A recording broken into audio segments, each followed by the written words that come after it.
Bonjour à tous et bienvenue à Bon Matin Marvel. Je commence juste en vous invitant à vous abonner sur la chaîne Cinemaniacs sur YouTube avec le petit clic et la petite cloche. Et pour commencer le tout, j'ai avec moi Benoît Vincent Rock, a.k.a. Trey Walker, qui va jouer avec moi de Marvel. Ça va, Ben? Hey man, Hey, what's man. up? Coffee's is sweet.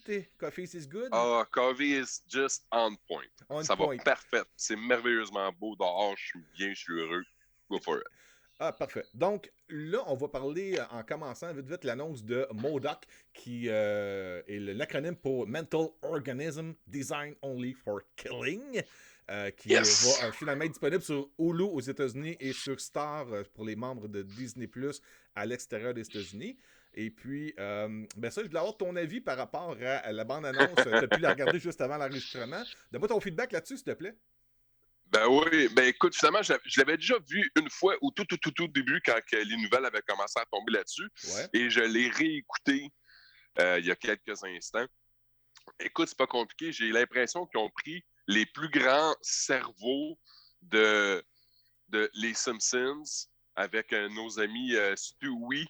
Ils sont allés chercher les meilleurs gags, les meilleurs plugs, la meilleure façon de Chicken Robot, puis Robot Chicken, puis ils nous ont livré MODOK. Avec, avec le Ça a l'air, budget de Marvel. avec le budget de Marvel, Ouais. ça a l'air drôle, snappy, violent, ça a l'air sadique comme série, ça a l'air drôle. On voit l'évolution de quelqu'un qui se fait écœurer toute sa vie puis qui ne peut que s'empêcher que de détruire tout le monde autour de lui. Ouais. Oh my God, ça va être merveilleusement bon. Est-ce que tu connais vraiment le personnage dans les bandes dessinées là, par rapport au fait que c'est un des ennemis au début, je pense, de Captain America. Après ça, il était ennemi juré des 4 Fantastiques, ce côté-là. Puis il était... Ouais, Iron Man Ouais, aussi, AIM, il est beaucoup associé à AIM. ouais. Personnellement, moi, j'ai comme 5-6 histoires avec MODOK qui traînent dans mes boîtes. Comme tout le monde, je l'ai connu un peu sur les plateformes de jeux vidéo. Je suis allé en ligne. Je l'ai déjà vu dans des cartoons, MODOK. OK. Et c'est toujours à peu près le même genre de personnage. Beaucoup trop intelligent pour son propre bien. Il ne peut pas s'empêcher que de s'auto-détruire. C'est dans sa fuite de personnage. C'est un mal qui ne veut pas gagner, finalement. OK. Il est tata. Moi, j'allais.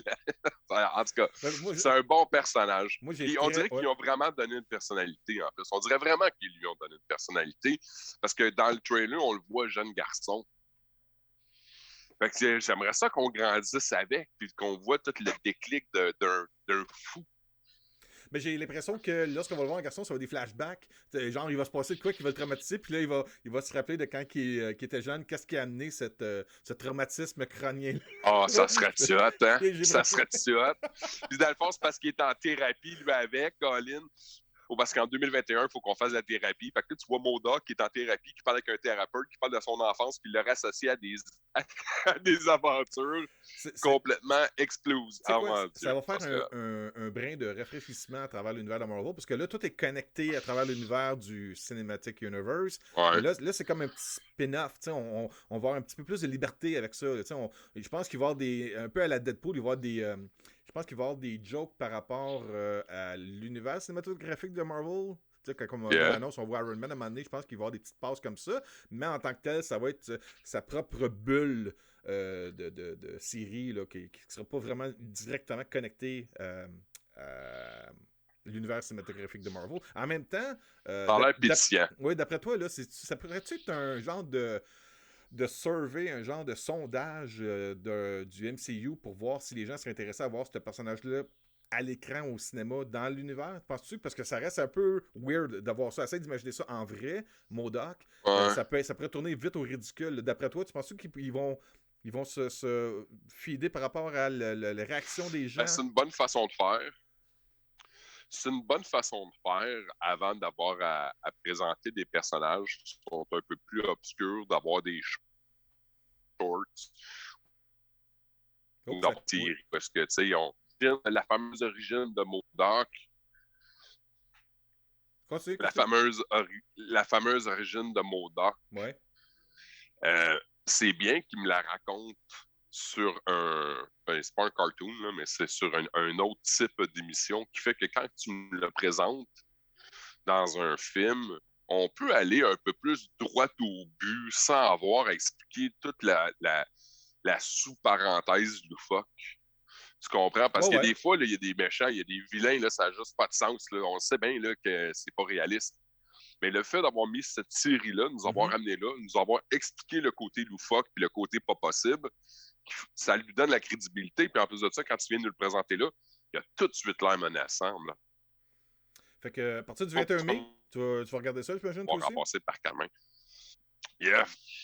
Ah ben oui, c'est sûr. Ça, c'est straight down my wheelhouse, comme ils disent. All right. Deuxième sujet. On va faire une petite récapitulation vu que le dernier épisode est sorti pour The Falcon and the Winter Soldier, ou maintenant connu à la fin du générique, on voit que c'est maintenant écrit Captain America and the Winter Soldier. Qu'est-ce que tu as pensé de cet épisode-là qui s'appelle One World, One People? Écoute, je me sens mal équipé pour pouvoir parler de l'ampleur que cette série-là semble avoir pris pour le peuple américain. OK. Tu sais, personnellement, moi, je suis un francophone, je suis québécois, puis le racisme, ça l'a fait un petit peu partie de ma vie, mais vraiment de façon très modérée. Oui. Jamais comme ça peut prendre aux États-Unis, puis d'avoir me semble que c'est des pièces emblématiques. J'essaie d'expliquer l'autre jour que, à mes yeux, à moi, en tant que Canadien, là, tu sais, des icônes américains, là, pop culture, là, mais tout de suite après Santa Claus, il y a Captain America. C'est un personnage qui est plus grand que nature. Ouais. Ouais. Et là, on nous l'amène dans le 21e siècle, prête à partir à la guerre au racisme avec une série telle que Falcon and Winter Soldier. Puis je trouve que Anthony Muac prend tellement son rôle au sérieux que ça ne peut pas s'empêcher que de passer un message. Si je peux me permettre, oui, je me sens vraiment mal équipé. Je me sens mal équipé pour dire tout ce poids-là que ce poids-là prend pour ces gens-là. Écoute, moi, je ne veux pas m'étirer trop sur le sujet côté politique de ce qu'on montre dans la série de Falcon Winter Soldier. C'est mon gars. Mais j'ai habité 2 ans en Floride, donc je peux te dire que j'ai été témoin sans être à l'extrême. J'ai été témoin de ce qu'est la divisité, la division, la différence, j'essaie de trouver de bons termes clairs, qu'il y a entre les différentes nationalités, habitants américains, je veux dire.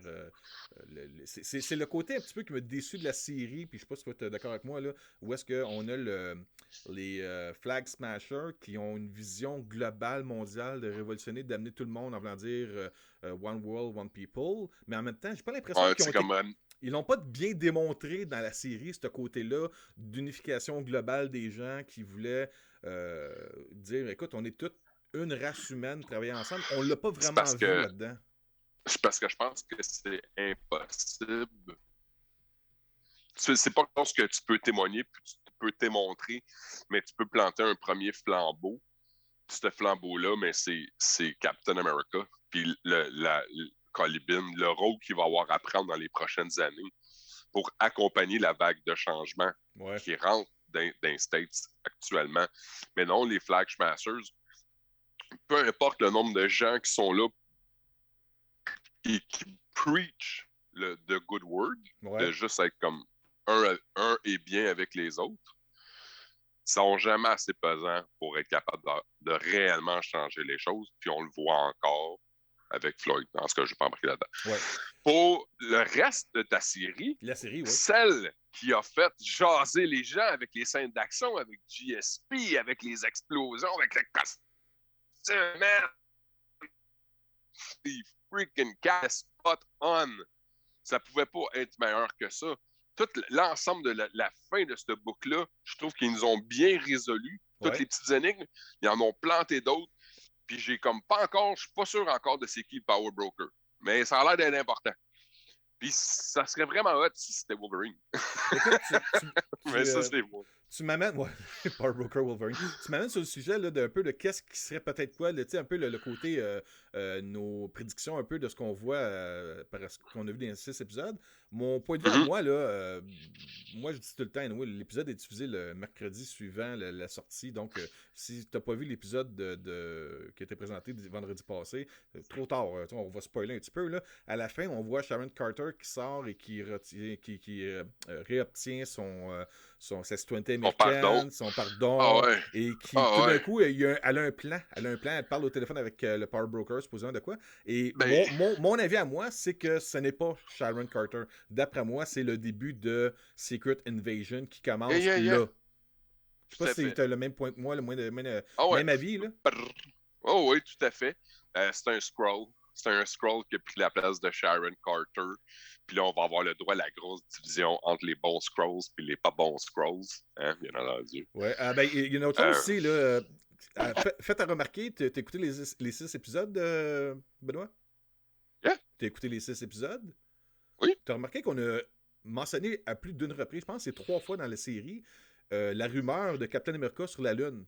Moi, d'après moi, Oui, hein, les il y a quelque chose qui se passe là. Ouais, d'après moi, les Skrulls, ils kidnappent les humains puis ils sacent sa Lune. Est-ce que dans la série de la bande dessinée, est-ce qu'il y avait un lien avec ça ou je sais pas si tu l'as lu? Pas à ma connaissance. Non, j'ai pas lu. Secret Invasion, et je l'ai en trade paperback, fait que je connais juste l'histoire, mais je connais pas tout le sous-contexte. Ouais. Parce que c'est le genre de série que si t'as pas toutes les tie-ins, si t'as pas toutes les affaires, il y a énormément de viande autour de l'os que tu passes à côté, puis des fois, ça va même jusqu'à aller fracturer un peu l'histoire que tu es en train de lire, puis clairement, il y a quelque chose que tu comprends pas. Moi, je pense Fait que j'ai vraiment je l'ai pas tout lu. J'ai hâte. C'est parce que je pense qu'ils vont se servir de ça pour expliquer pourquoi on n'a pas revu Captain America, comme retourner hein? les pierres, comment on appelle ça, Comment les pierres de t'expliques ça au l'infinité, peuple là. américain? Ouais. Comment t'expliques ça, tu sais, au peuple américain? Où est rendu Captain America? Il est parti à la Lune. Ah, OK. Ouais. Makes sense. Bon, et dernière section maintenant, là, je vais te laisser beaucoup plus la place. On va parler beaucoup plus du côté Marvel Comics. Tu as 3 titres que j'ai mis en onglet juste à côté de moi que les gens peuvent voir, mais je te laisse parler dans l'ordre que tu voudras des 3 titres que tu nous présentes cette semaine, Ben. Ben, tout à fait. Écoute, first and foremost, en premier lieu de tous, tu vois-tu que je porte une belle casquette qui se dit ainsi, Ago on lit. Oui. Oui, Ça pourrait aussi se traduire par Agou la lecture. Là. Mm-hmm. Agou on lit. J'ai eu l'opportunité de rencontrer ces gens-là, puis j'ai trouvé qu'on avait vraiment beaucoup des atomes crochus sur la mission de on pousse la littérature pour les jeunes, pour les gens, les amener à lire davantage. OK. Fait que je ne sais pas si vous aviez compris ça dans mon sous-message de vous présenter des livres. Là.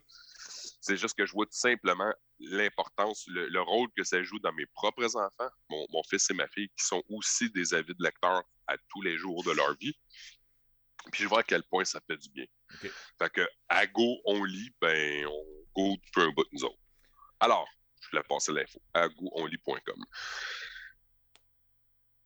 OK, je vais tricher juste un peu. Vas-y. Je vais pas te présenter 3 livres. Je vais te présenter 2 livres, puis de Alex Ross, Marvel Comic Poster Book. Ouais, t'es un fan d'Alex Ross. Ça, j'ai remarqué ça à travers tes vidéos TikTok, là. Alex Ross is your God. Non. Non? Non, vivant. non. Un dieu vivant. Il y en a d'autres qui sont peut-être dans l'au-delà, mais... il se blesse. En tout cas, il est béni. Ça, c'est sûr, mais je ne sais pas si je suis prêt à dire que c'est mon Dieu. Alex Ross, puis ce livre-là, il est hallucinant parce que, contrairement à moi, je vais être franc, là, j'en achète beaucoup de la littérature, je sais comment évaluer la valeur des livres. Là. Ouais. 35$, man. 35$, c'est vraiment pas cher. Et puis c'est gros, là. Le format est plus grand. C'est comme des giant size X-Men. Là, c'est un gros format, là. Check! Oui. C'est huge! C'est immense! Fait qu'à l'intérieur, tu as l'opportunité de découvrir un petit peu sur Alex Ross, qui il est, pourquoi il aime ça, puis qu'est-ce qui l'a amené à faire ça. Okay. Puis rapidement, tu vas tomber dans des sketchs, dans réellement les œuvres qui ont, dans le fond, été les couvertures d'une ligne de couverture qu'on a appelée le Timeless. Fait qu'ils font tous le retour sur tous ces héros-là. Ouais. Et après ça, à l'opposé, tu parles du personnage qui est devant. Fait que c'est quoi les impressions de Alex Ross? Qu'est-ce qu'il a aimé? Pourquoi il a choisi ce personnage? C'est lui qui a choisi son line-up. C'est lui. Au début, il raconte que Black Panther, ça faisait pas partie de son line-up. Parce qu'il allait vraiment à une époque spécifique où est-ce que les costumes, ils étaient tous reconnaissables immédiatement. OK. Puis pour lui, mais ça tombe en bas des années, exemple, 70. Puis Black Panther n'avait pas encore touché son pic. Fait qu'il n'était pas un nom de tous les jours. You comprendez? Dans ce temps-là, par exemple, il y avait pas, Black Panther n'avait pas le costume mythique, le noir avec la cape qui recouvrait un peu comme la moitié de son corps. Qui n'était pas une cape géante, là, mais une petite cape avec un genre de collet. Là. Je sais à quoi tu fais référence. Ouais. Puis ça, dans le fond, c'est son Royal Gown. Là. C'est quand il a besoin de se présenter un peu plus royal. Ouais, okay. Officiel. Ouais. Mais suite à ça, voyant l'importance que Black Panther prenait pour la population puis pour certaines communautés, il a fait le choix de l'inclure quand même à l'intérieur de ça. Okay. Fait que c'est ce genre de petites informations-là que tu vas aller chercher en faisant la lecture. C'est vraiment beau. Toutes les pages sont détachables. Fait qu'il y a un liner qui fait que tu peux juste dire, ben moi, je vais aller chercher Wolverine dedans, mais je ne vais pas tout enlever. Fait que, ben, ton livre, il ne devient pas systématiquement inutilisable après. Okay. Il y a un beau liner à l'intérieur qui fait que les pages restent toutes collées. Je trouvais que c'est un beau livre d'œuvre. Petite question, est-ce que ce livre-là a un centerfold de double page, par hasard? Man, tu veux-tu voir? Oui, s'il te plaît. C'est pas un... J'ai des notifications dans mon écran, je te vois plus, je m'excuse, c'est pas professionnel, hein? OK, ben, c'est correct, on voit ta barbe de près. Elle est belle. Elle est douce et soyeuse. Elle est bien nourrie. Elle est charmante. Oh, c'est... OK, yeah. Tu es prête? Oui, vas-y. Ah, que c'est beau. Ah, que c'est beau. Ben voilà, je m'attendais à ce qu'il y ait de quoi de comme ça. Là. Parce qu'habituellement, dans ces livres-là, tu as un centerfold. Ah, là, c'est génial. C'est vraiment beau. Sa force à Alex Ross, c'est d'être capable de donner un look réel aux super-héros, mais tout en leur laissant l'esthétique et le design original des comics. C'est ça, sa force. Au final, cette image-là est sur les murs des bureaux de Marvel. C'est la murale qu'ils ont fait faire en 2020. Et comment tu penses que ça peut coûter avoir un artiste comme Alex Ross travailler sur tes comics? Il ne doit pas charger le même prix, c'est impossible. Il ne peut pas charger le même prix qu'un... Non, parce que plus souvent qu'autrement, il fait juste les couvertures. Puis généralement, à l'intérieur, c'est un autre artiste qui le fait. Okay. Puis quand il fait des comics lui-même, c'est souvent des gros panneaux. Ouais. Ben, c'est là, ça raconte une histoire différemment. Une série que j'avais bien aimée, puis je me botte le derrière parce que je m'en suis débarrassé à un moment donné, c'était The Burning Earth Terminator, qui était incroyable, qui était 5 numéros en série limitée, qui était tout illustré par Alex Ross, qui était hallucinant. Et lorsque je me suis départi de mes comics, c'était dans le bundle et j'ai pas vraiment fait attention à me débarrasser de garder certains items. Ouais. Écoute, il y a des regrets là-dedans, mais en même temps, je voulais passer à autre chose là, par rapport aux comics. Ouais, ben non, mais à un moment donné, c'est parce que c'est pas tout le monde qui a l'opportunité de dire je hold on to everything. Et voilà. Ça devient gros, man. moi, j'en suis un. I've hold on to pretty much everything. OK. Donc là, toi, t'as lu ça, les X-Men des années 2000? Écoute... 2090. OK, si je te dis Fabian Cortez... Ouais, il y a un style de... Ça, c'est le dessinateur, ça. Non, c'est un personnage. Fabian Cortez. OK, c'est pas... OK, bon, c'est un nom qui me dit quoi, mais c'est dans la fin, ça, de ce que je lisais, ça. Ouais, Sword, ouais. Okay. Magneto, tu le connais? Magneto, OK, ouais. Magneto. Tu te souviens qu'il était avec un groupe de mutants qui s'appelait les Acolytes? Les Acolytes, ouais. The Acolytes. Ouais. Fait que les Acolytes, ils avaient un chef sur le plancher des vaches. OK. Lui, il s'appelait Fabian Cortez. Ah, OK. Lui, il avait pas comme une grande cape avec un genre de collet doré ou de quoi comme bridé ou weird. C'était pas ça? Ça, c'est Exodus. Exodus, là, il était noir, là, puis il y avait un gem, là. Okay. Ça, c'est Exodus. Bon. Fait que ça, c'était le télépathe. Puis tu as Fabian Cortez. Puis Fabian Cortez, lui, en réalité, son pouvoir, c'est ils amplifient les pouvoirs des autres. Okay. Fait que Magneto avait recruté Fabian Cortez. Il l'avait gardé très près de lui pour dire si, exemple, si tu es un Omega Level 10 Mutant, mais là, toi, tu es capable d'aller reacher 13. OK. Fait que ça a fait partie de sa stratégie de... Tu sais, le Asteroid M, l'astéroïde M, c'est tout dans cette... Quand que Wolverine se fait arracher son adamantium, c'est tout dans cette époque-là. OK. Fabian finit par trahir Magneto parce qu'il veut prendre sa place sur le trône.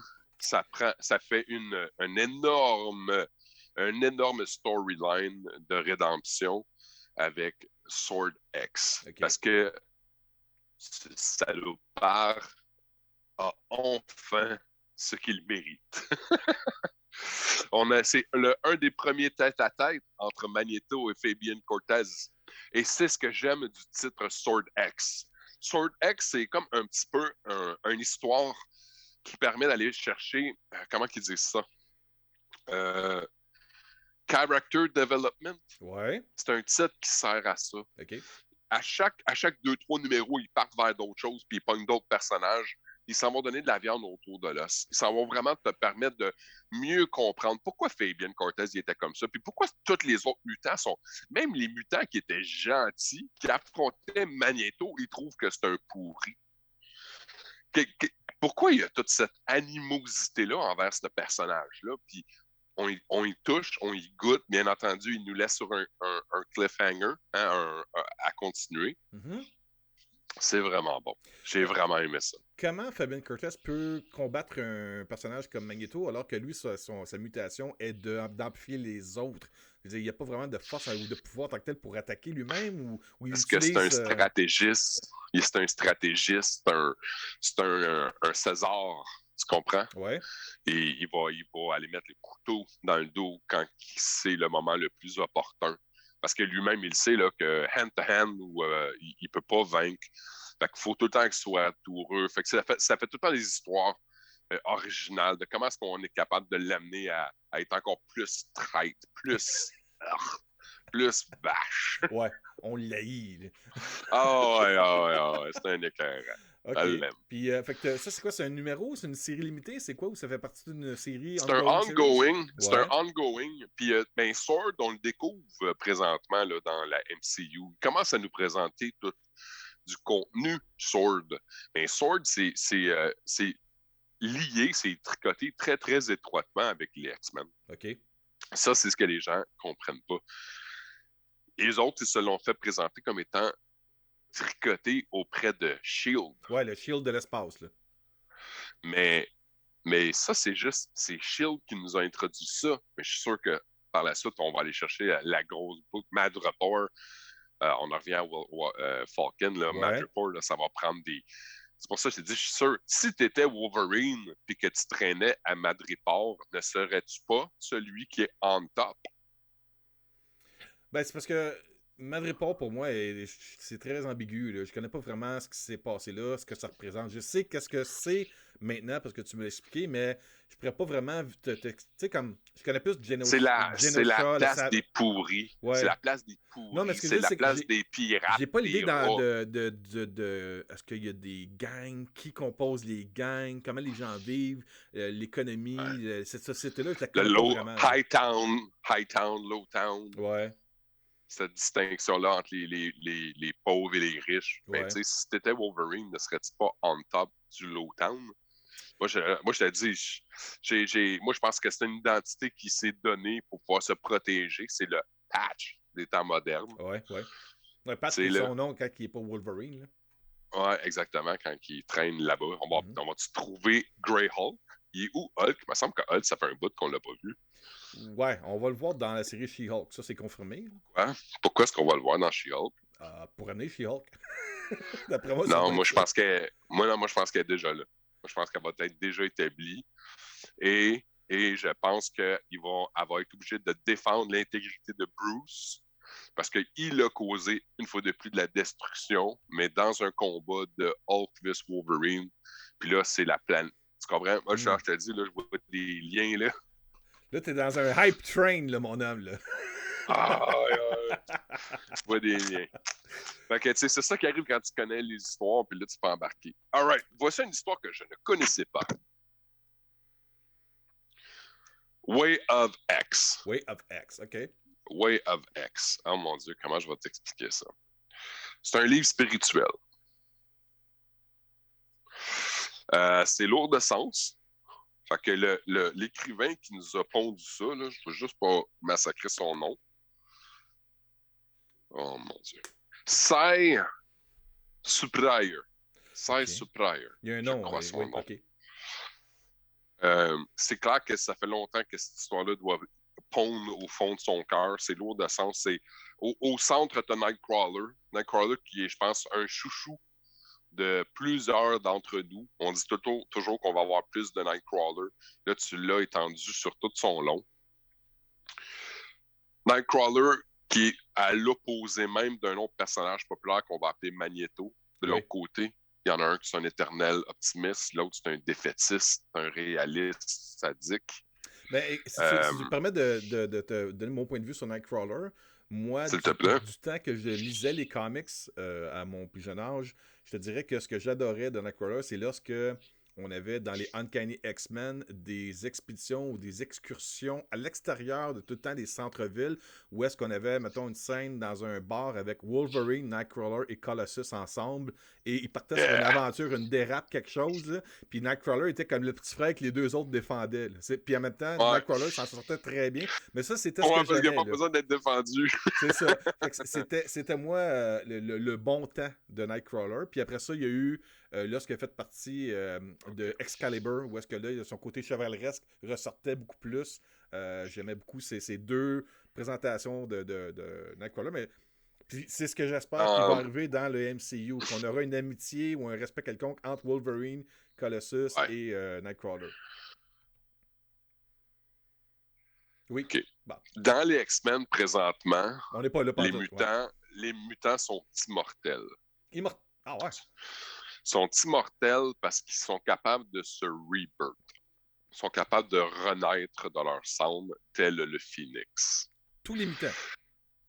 Tous les mutants qui se sont fait scanner le cerveau par Cérébro, qui prend une empreinte de ce que tu es, puis au travers l'île de Krakoa, cette île offre l'opportunité de renaître quand tu vas en mission, quand tu vas quelque part, ou quand tu es assassiné. C'est un centre, ça définit la plus grande des nuances entre l'homo sapiens et l'homo supérieur.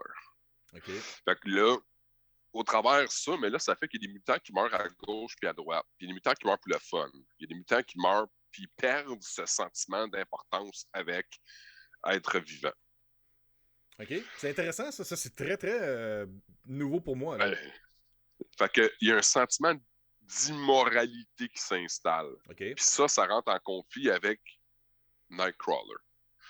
Parce que Nightcrawler, même s'il a l'air d'un démon, c'est un prince. Oui.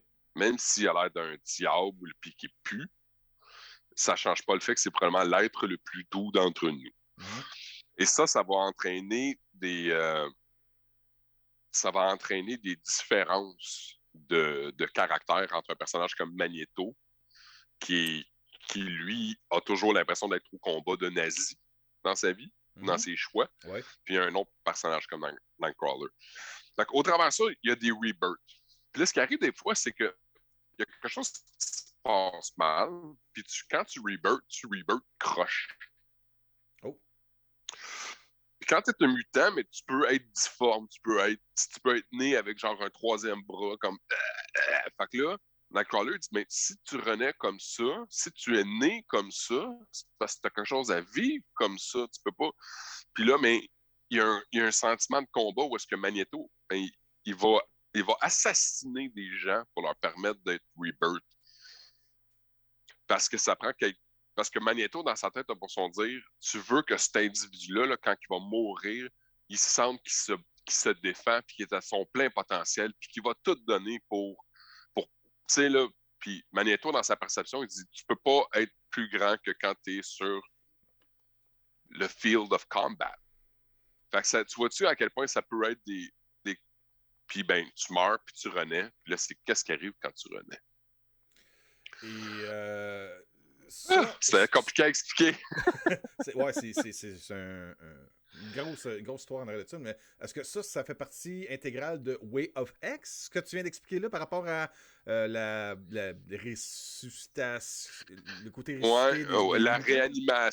La réanimation non corporelle, parce que c'est tout de l'ADN nouvelle. Ils repartent à 1 an. Parce que c'est tout frais, c'est tout neuf. Fait que même si t'es mort puis t'avais 46, mais là, t'as 1. Parce que you're brand spanking new. OK. OK. Puis Way of X va vraiment essayer d'aller nous entraîner dans une aventure au travers de ça, parce qu'il y a quelque chose qui creeps in the dark. Puis quand que something creeps in the dark, ben, tu veux savoir c'est quoi. OK? Ouais, écoute, juste terminer peut-être une petite minute, parce qu'on a déjà une demi-heure la vidéo, puis tu m'as titillé ça avant qu'on parte l'enregistrement. Je te donne, mettons, 30 secondes pour me dire qu'est-ce que tu as pensé de la bande-annonce, de teaser trailer de Shang-Chi and the Legend of the Ten Rings. Oh, mon Dieu Seigneur. Écoute, je trouve que c'est une lettre d'amour à Bruce Lee. Puis quand que Shang-Chi avait sorti aussi sous l'empreinte de la publication Marvel, ça a tout le temps été ça. C'est une lettre d'amour à un grand homme influent du nom de Bruce Lee. Mm-hmm. C'est que s'il y a des gens qui ne connaissent pas Bruce, vous méritez d'aller voir quelques-uns de ses films. Je suis justement en train de relire. Oh mon Dieu! Green Hornet. Oh, ah ben oui, je suis en train de relire. Faisait Kato. Kato. Ouais. Tu comprends? Je voulais m'inspirer de Bruce Lee. Ça a l'air beau, bien, vite. Le nom de l'acteur m'échappe, il a l'air parfait. Juste assez bulky, juste assez, pour embarquer dans son univers. Tu te souviens quand que le jeu des cordes avait rentré dans le marché américain, où est-ce qu'il avait découvert la façon de filmer des films sur des wires, puis que là, on a eu le droit à genre Crouch Tiger, Hidden Dragon, on a eu le droit à différents de ces films-là. Bon, c'était révolutionnaire, ça avait complètement changé le marché du film de Japon, d'arts martiaux. Ouais. J'espère que Shang-Chi va avoir la même empreinte sur le marché, puis que ça va devenir le nouveau standard pour des films d'arts martiaux. OK. Ben, je sais qu'il y a une séquence dans l'annonce, là, malheureusement, je ne l'ai pas présent là, pour notre épisode, mais dans la bande-annonce de Shang-Chi, on voit une séquence où est-ce que on voit un personnage avec un chapeau à la Raiden qui se met à flotter au-dessus du gazon pendant l'heure d'un combat. Il y a aussi des créatures mythiques qui ont l'air à se lier au combat. Je pense que ça va être assez spécial. Ouais, j'ai bien hâte de voir ça. Écoute, à date, Kevin Feige ne fait pas trop d'erreurs. Écoute, non, hein, il est dessus à chaque fois. Là. Il est ça à la coche. Bon. La deuxième plus grosse chose, ça serait d'apprendre qu'il sait chanter, genre. Ah non, s'il vous plaît. Tu sais, là, c'est un. Kevin Feige, le crooner. The fucker's got everything for him. Il est brillant. Il sait danser, il sait chanter. Ah, il sait tout faire, là. Le genre d'être humain que t'aimes à être détesté, là. Ben écoute, moi je vais arrêter ça là. Je te remercie beaucoup d'avoir participé pour une autre fois à l'épisode de Bon Matin Marvel. On va se reparler à l'aube de la série de Loki qui s'en vient sur Disney+, et Black Widow au cinéma. D'ici là, ben, bonne lecture pour les gens qui lisent. Rappelle-nous encore le Ago on lit ou quelque chose comme ça. AgoOnlit.com. Écoute, Ago on lit. Puis étant donné que c'est quelque chose qui n'est pas facile à dire, Ago on lit, ils vont avec un abrégé, là. Écoute, c'est pour les gens qui AGOL. Pour les gens qui AGOL. Oui, pour les gens qui veulent des formations, on mettra le lien dans la description ci-dessous de la vidéo pour que les gens puissent avoir d'autres informations sur ce mouvement-là. Les ambassadeurs actuels, là, c'est entre autres, je ne sais pas si tu connais, là, que Mariana Mazza. Puis Kevin Raphaël. C'est sûr que tu connais Mariana, parce qu'on la connaît toutes. Là. Ça, c'est la demoiselle qui vient de Montréal-Nord, c'est ça? Tu sais, là, du centre dans le vagin. Elle. Ouais, c'est ça, ok. Ouais. Bon. Fait que elle, tout le monde la connaît. Mais il y a Kevin Raphaël. OK. KR, qui est un énorme fan de lutte, qui fait un podcast avec Pat Laprade. OK, Pat Laprade, c'est un nom connu de la lutte, ouais. Puis ici, il y a Midi Bouriciane, que je connais moins, puis Pierre-Yves Roy Desmarais, que je connais moins. OK, bon. Écoute, merci Ben, t'es super fin. On se revoit dans 2 semaines. Puis là-dessus, je tiens à réinviter les gens à s'abonner sur la chaîne YouTube de Cinémaniacs. La petite cloche, tu sais, pour avoir les notifications de nos vidéos. Et ne pas oublier aussi qu'on a présentement un concours pour gagner le Blu-ray Steelbook du premier film Iron Man. Si ça vous tente, c'est parmi les premiers 1000 membres. Dès qu'on a atteint le cap du 1000, on fait le tirage et vous pouvez procurer ça que vous ne pouvez pas acheter nulle part ailleurs, à part sur eBay pour des centaines de dollars. J'ai remarqué ça. Ça vaut une belle petite bagatelle. Puis pour les collectionneurs en vous qui collectionnent les Steelbooks, ben, ça vaut vraiment la peine. Merci beaucoup à tous. Au revoir.